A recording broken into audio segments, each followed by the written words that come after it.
ఆంధ్రప్రదేశ్ రాష్ట్రంలో అనకాపల్లి జిల్లా నర్సీపట్నం మున్సిపాలిటీ బలిఘట్టం గ్రామంలో శ్రీ రాజరాజేశ్వరి పర్వతశ్రేణి శిఖరంపై శ్రీ రాజరాజేశ్వరీ దేవి సహిత బ్రహ్మలింగేశ్వర స్వామివారి దేవస్థానం ఉంది.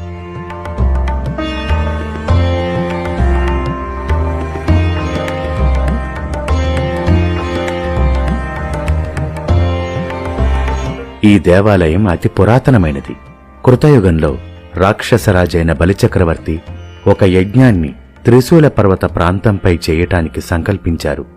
తన ఇష్టదైవమైన పరమేశ్వరుణ్ణి ఇచ్చట ప్రతిష్ఠించ తలపెట్టి సృష్టికర్త విధాత అయిన బ్రహ్మను గురించి తపస్సు చేయగా బ్రహ్మ ప్రత్యక్షమై బలిచక్రవర్తి తపస్సు మేరకు శివలింగాన్ని ప్రతిష్ఠ చేశారు. బ్రహ్మదేవునిచే ప్రతిష్ఠించబడటం వల్ల ఇక్కడుండే స్వామివారికి శ్రీ బ్రహ్మలింగేశ్వర స్వామి అనే నామం సార్థకమైంది.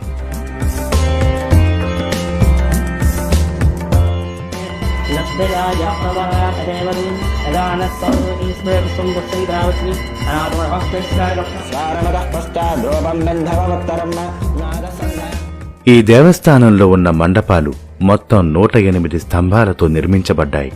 ఈ స్తంభాలు ఒకదానితో ఒకటి పోలిక లేకుండా వేరువేరు ఆకృతులతో చోళుల కాలంలో పునర్నిర్మించబడ్డాయి.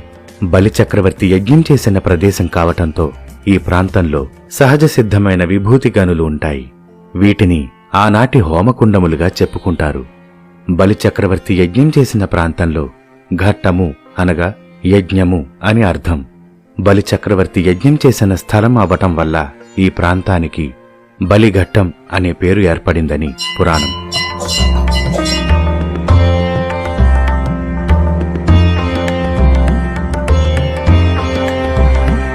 ఉత్తరవాహిని తీరంలో వెలిసిన ఈ స్వామి బ్రహ్మలింగేశ్వర స్వామి, మేము చిన్నప్పుడు కింద ఉత్తరవాహిలో స్నానం చేసి కొండ మీదకి నడిచి వచ్చేవాళ్ళమి. సుమారు 10 సంవత్సరాల నుంచి నేను రావడం జరుగుతుంది.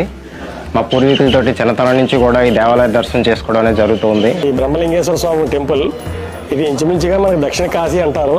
మన కాశీ వెళ్తే ఎంత ప్రయోజనం ఉంటుందో ఇక్కడ దక్షిణ కాశీ లాగా ఇది కూడా ఎంత ప్రయోజనం ఉంటుంది.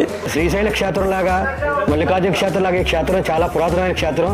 ఇక్కడికి వస్తే ఒక ప్రశాంతత ఉంటుంది. ఇదంతా రాతికత్తులతో కూడిన క్షేత్రము.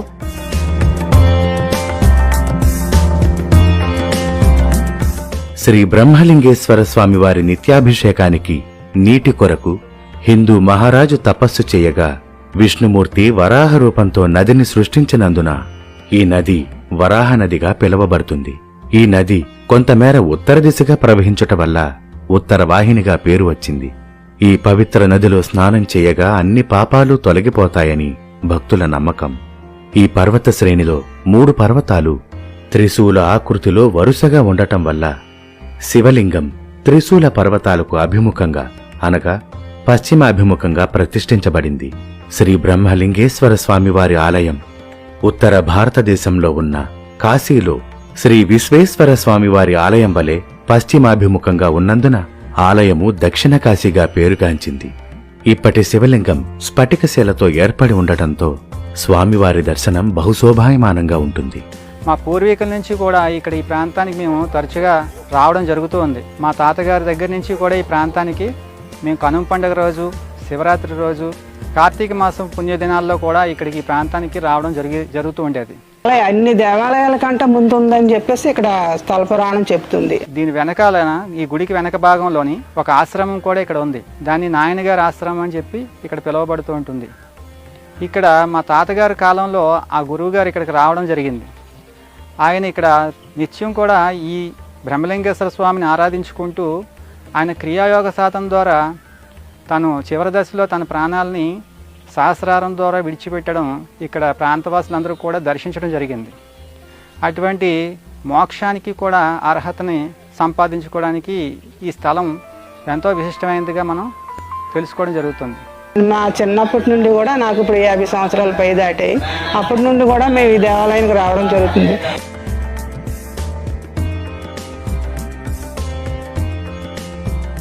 ఎన్నెన్నో విశేషాలు ఉన్న ఈ పవిత్ర ఆలయంలో శ్రీ శ్రీ రాజరాజేశ్వరి అమ్మవారి ప్రతిష్టకు సంబంధించి ఒక యథార్థ గాథ ఉంది.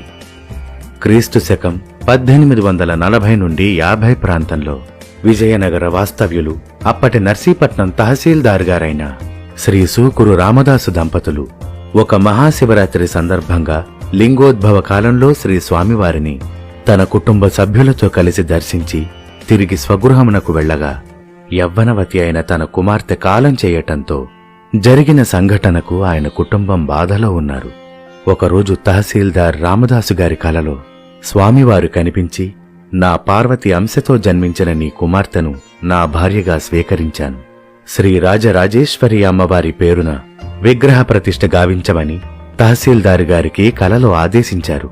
ఆ విధంగా తహసీల్దారు గారు అమ్మవారి విగ్రహాన్ని ప్రతిష్ఠించి కార్తీక శుద్ధ ఏకాదశి నాడు శ్రీ బ్రహ్మలింగేశ్వర స్వామివారికి, శ్రీ రాజరాజేశ్వరి అమ్మవారికి కళ్యాణం జరిపించేవారు. అప్పటి నుండి ఈ ప్రాంతంలో ప్రతి సంవత్సరం కార్తీక శుద్ధ ఏకాదశి పర్వదినం నాడు పురాతన శివపార్వతుల ఉత్సవ విగ్రహాలతో శ్రీ స్వామివారి కళ్యాణోత్సవం, తిరువీధి ఉత్సవం జరపడం సాంప్రదాయమయ్యింది. గత ఏడాది నుండి ఈ పర్వత శ్రేణిలో సూదికొండపై అరుణాచలం మాదిరిగా అఖండ జ్యోతిని వెలిగిస్తున్నారు. ఇంత మహా చరిత్రగల ఈ పవిత్ర ఆలయాన్ని దర్శించి శ్రీ రాజరాజేశ్వరీ దేవి సమేత బ్రహ్మలింగేశ్వర స్వామివారి కృపను పొంది ఆనందంగా జీవించండి.